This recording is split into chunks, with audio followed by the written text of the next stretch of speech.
स्वागत छ साथीहरू तपाईहरुलाई टेक केयर युट्युब च्यानलमा र आज चाहिँ म तपाईको साथमा नयाँ भिडियोको साथ उपस्थित भएको छु र राष्ट्रिय परिचय पत्र तथा पञ्जीकरण विभागबाट तपाईले राष्ट्रिय परिचय पत्र कसरी प्राप्त गर्ने त्यसको बारेमा म आज भिडियो लिएर आएको छु र मैले यस्तै खालका भिडियोहरू तपाईको साथमा लिएर आउने गरिराखेको छु र यस्तै खालका भिडियो प्लस जब नोटिसहरू पनि म तपाईको साथमा लिएर आउने गरेको छु र यस्तै खालका भिडियोहरू चाहनुहुन्छ र यस्तै खालका जब नोटिसहरू पनि तपाईले चाहनुहुन्छ भने हाम्रो च्यानललाई सब्स्क्राइब गरेर अगाडि बढ्नु होला साथीहरू म ढिलाइ नगरिकन आजको टपिकतर्फ लाग्न चाहन्छु। तपाईहरु यतिखेर हेर्दै हुनुहुन्छ टेक केहर युट्युब च्यानल र म तपाईको साथमा उपस्थित भइसकेको छु केहर राणा र साथीहरू तपाईहरुले यहाँ अगाडि स्क्रिनमा देखिसक्नु भएको छ र मैले यो वेबसाइट चाहिँ ओपन गरिसकेको छु। यो माथिपट्टि तपाईले यो स्क्रिनमा देखिसक्नु भएको छ donidcr.gov.np भनेको छ। यसमा चाहिँ तपाईले लगइन गर्नु होला। यो लिंक चाहिँ मैले डिस्क्रिप्सनमा पनि राखिदिने छु र यसमा चाहिँ म आइसकेको छु। अगाडिपट्टि देख्न सक्नुहुनेछ राष्ट्रिय परिचय पत्र भनेको छ। यहाँ चाहिँ तपाईले जाने हैन है, तपाई सुरुमा चाहिँ सर्वप्रथम तलपट्टि देख्न सक्नुहुनेछ अनलाइन घटना दर्ता निवेदन छ। तपाईले यहाँबाट अनलाइन घटना दर्ता निवेदन पनि गर्न सक्नुहुनेछ हैन। राष्ट्रिय परिचय पत्रको अनलाइन आवेदन भन्ने छ।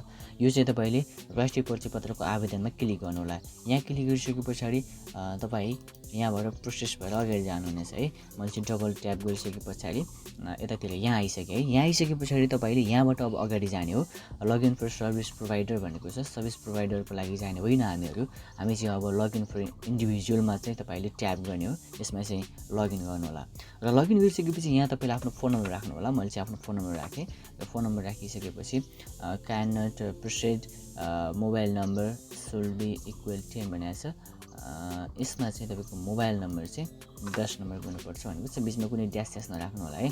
ड्यास राख्यो भने चाहिँ यो चाहिँ अलिकति यसले मान्दैन। अब त्यसपछि यसले तपाईलाई मोबाइलमा ओटीपी कोड पठाउँछ। त्यो ओटीपी कोड तपाईले यसमा फिल अप गर्नु होला।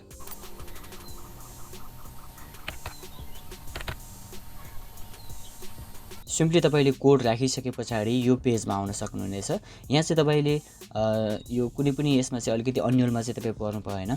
यहाँ चाहिँ न्यू इनरोलमेन्ट भनेको चाहिँ तपाईले देख्न सक्नुहुनेछ। यो न्यू इनरोलमेन्टमा चाहिँ तपाईले ट्याप गर्नुपर्ने हुन्छ है साथीहरु। म यसमा ट्याप गरे। यसमा ट्याप गरिसकेपछि सिम्पली तपाईले एउटा इन्टरफेस पाउनुहुनेछ जसमा चाहिँ के भनेको छ नोटिस पनि पाउन सक्नुहुनेछ। अनलाइन आवेदन भर्न पूर्व ध्यान दिनुपर्ने कुराहरू नेपालमा भर्नुपर्ने फिल्डमा नेपाली र इङ्ग्लिसमा भर्नुपर्ने फिल्डमा इङ्ग्लिसमा टाइप हुने गरी कन्फिगर गरिएको छ भनेको छ। यसमा अटोमेटिकली कन्फिगर गरिएको छ अरे हैन।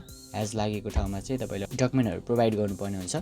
यो चाहिँ भनेको छ र अन्त्यमा एपोइन्टमेन्ट लिँदा आफूलाई पाएको पर्ने स्थान ड्रप डाउनमा देखिएको स्थान छनौट गर्नुहोस् र आफूलाई उपयुक्त मिति र समयको एपोइन्टमेन्ट लिनुहोस्। अन्यथा वदर अन्य छनौट गरी मिति र समयको लागि नजिकको जिल्ला प्रशासन कार्यालय वा इलाका प्रशासन कार्यालयमा सम्पर्क गर्नु होला भनेको छ। यदि तपाईलाई मिलेको छैन भने तपाई चाहिँ यसमा चाहिँ अपोइन्टमेन्ट डेट मिलेको छैन भने जिल्ला प्रशासन कार्यालयमा गएर तपाईले आफ्नो अपोइन्टमेन्ट डेटलाई लिन सक्नुहुनेछ। यसलाई चाहिँ म क्लोज गर्दिए र क्लोज गरिसकेपछि अब यहाँ सबै नामहरु भर्छु म।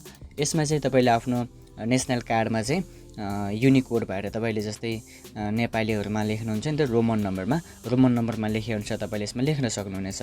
सिम्पली यस्तो खालको इन्टरफेस देखिन्छ। यस्तो खालको इन्टरफेस देखिसकेपछि अब तपाईले यहाँ पहिलो नाम राख्नु होला।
यति भइसकेपछि यसलाई नेक्स्ट गरिदिनुहोस्। र नेक्स्ट गरिसकेपछि तपाईँको सक्सेसफुल्ली सेभ रिक्वेस्ट नम्बर भनेको छ, यो रिक्वेस्ट नम्बरमा चाहिँ सेभ भएको छ अरे।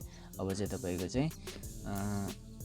चाहिँ तपाईँ यसपछि यसलाई चाहिँ यसलाई म ओके गर्छु। ओके गरिसकेपछि तपाईँको फोन नम्बर होइन, यो चाहिँ तपाईँले इम्पोर्टेन्ट छैन, बट यसमा चाहिँ तपाईँले राख्नुपर्ने हुन्छ।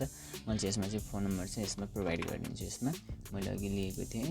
त्यसपछि प्रदेश भनेको छ, कुन प्रदेश हो होइन, लुम्बिनी। त्यसै गरी जिल्ला भनेको छ, जिल्ला भइहाल्यो। त्यसै गरी गाउँपालिका भनेको छ, मुसिकोट भइहाल्यो होइन।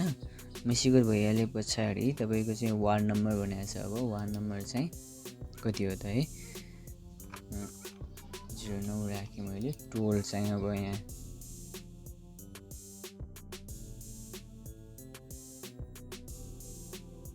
त्यसपछि तपाईँले copy permanent address to temporary address भनेको छ। यो तपाईँको टेम्पोरेरी एड्रेस हो कि पर्मानेन्ट एड्रेस हो होइन, स्थायी वासस्थानको तपाईँले राखेर तपाईँ अहिले त्यही वासस्थानमा हुनुहुन्छ भने त्यसलाई कपी गर्नु होला होइन। स्थायी वासस्थानमा यदि तपाईँ योभन्दा अर्को वासस्थानमा हुनुहुन्छ भने यसलाई चेन्ज गर्नु होला। मैले चाहिँ कपी गरेँ, यहीँ वासस्थानमा हुनुहुन्छ उहाँ चाहिँ। त्यसपछि यसलाई मैले नेक्स्ट गरेँ है। साथीहरू हामी सिम्पली यो पेजमा आइसकेका छौँ र सिम्पली यो पेजमा आइसकेपछि फादर डिटेल्स भनिसकेको छ। तर यसमा चाहिँ तपाईँहरू म्यारिड हुनुहुन्न भने चाहिँ तपाईँले भर्न चाहिँ पाउनुहुनेछ। बट मैले चाहिँ म्यारिडहरूको चाहिँ मैले यो डकुमेन्ट भर्दैछु, त्यो भएर चाहिँ मलाई यो भर्नको लागि दिएको छैन। सिम्पली म सिधै अब चाहिँ कहाँ जान्छु भन्दाखेरि स्पाउसमा जान्छु, जसमा चाहिँ श्रीमानको नाम छ है। श्रीमानको नाम भर्ने ठाउँमा आएको छु म। यसमा चाहिँ श्रीमानको नाम भर्नुपर्ने हुन्छ। तपाईँले स्पाउसमा के होला भन्नु होला होइन, श्रीमानको नाम यसमा भर्नु होला है।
गार्जियन डिटेल्स पनि पर्मानेन्ट डिटेल्स यही हो है।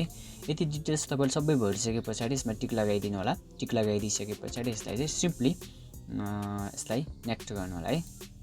नेक्स्ट गरिसकेपछि अब तपाईँको लागि अपोइन्टमेन्ट डेट लिनु पर्यो है। अपोइन्टमेन्ट डेट तपाईँले कहिले लिने त, त्यसको लागि चाहिँ अब तपाईँले यहाँ लिनुपर्ने हुन्छ। हामीले चाहिँ जिल्ला प्रशासन कार्यालय ललितपुर, जिल्ला प्रशासन कार्यालय गुल्मी र नारायणहिटी पुरानो, यति मात्रै छ है तपाईँको लागि चाहिँ यहाँ अहिले होइन। बट यसमा चाहिँ अब तपाईँले डिओए काठमाडौँ प्रशासन काठमाडौँबाट लिने हो कि होइन, तपाईँले ललितपुरबाट लिने हो कि नारायणहिटी दरबार पुरानो राहरानी विभागबाट लिने हो कि होइन, जिल्ला प्रशासन कार्यालय चितवनबाट लिने अन्य। अब तपाईँले यिनी ठाउँहरूमा तपाईँ नजिक हुनुहुन्छ भने यिनी ठाउँहरू सिलेक्ट गर्नु होला। मैले चाहिँ यसमा अन्य सिलेक्ट गरेँ है। अन्य सिलेक्ट गरिसकेपछि कृपया मिति र समयको लागि नजिकको जिल्ला प्रशासन कार्यालय वा इलाका प्रशासन कार्यालयमा सम्पर्क गर्नुहोला। अगाडि बढ्नको लागि नेक्स्ट क्लिक गर्नुहोला भनेको छ। अब तपाईँको लागि मिति र समयको लागि चाहिँ तपाईँ एकपटक जिल्ला प्रशासन कार्यालय जानै पर्ने हुन्छ है। यसलाई चाहिँ ओके गरिदिनु होला। ओके गरिदिइसकेपछि मिति चाहिँ तपाईँले यहाँ राख्न मिल्दैन।